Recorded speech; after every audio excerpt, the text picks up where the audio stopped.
Well, I was very dubious when I was first approached about doing an incentive scheme, because one of our housing associations and Green Points approached us saying, the housing association had problems with people just not putting their rubbish in bins in the first place, and this was seen as a way of doing that. So it's taken quite a bit of work to get ourselves organised, mostly getting the data correct.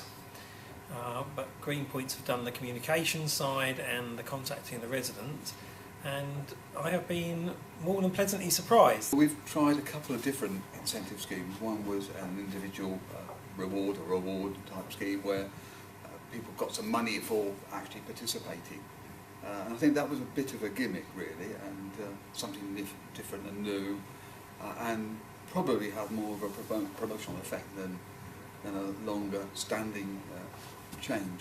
If you've done all the big changes, like putting in alternate week collection where it's appropriate, making sure you've got a wide range of recycling services, but there is still waste which can be recycled in your waste bin, then this is probably an extra tool in the armament. I mean, we changed it a bit. We started off with a smaller reward, only once a week, increased it to twice a week, and we saw big changes. We saw recycling rates going up. Okay.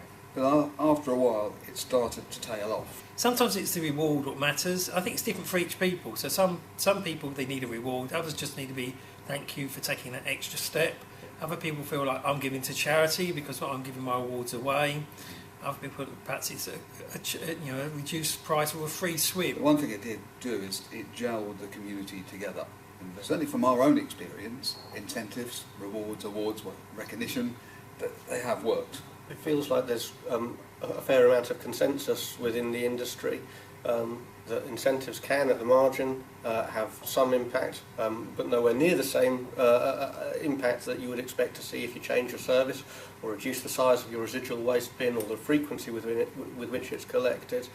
There was consensus amongst them in all of the interviews that we carried out that recycling reward schemes give you a really good chance to engage with residents and that there can be some positive impact there. And that's kind of where the conversation went today.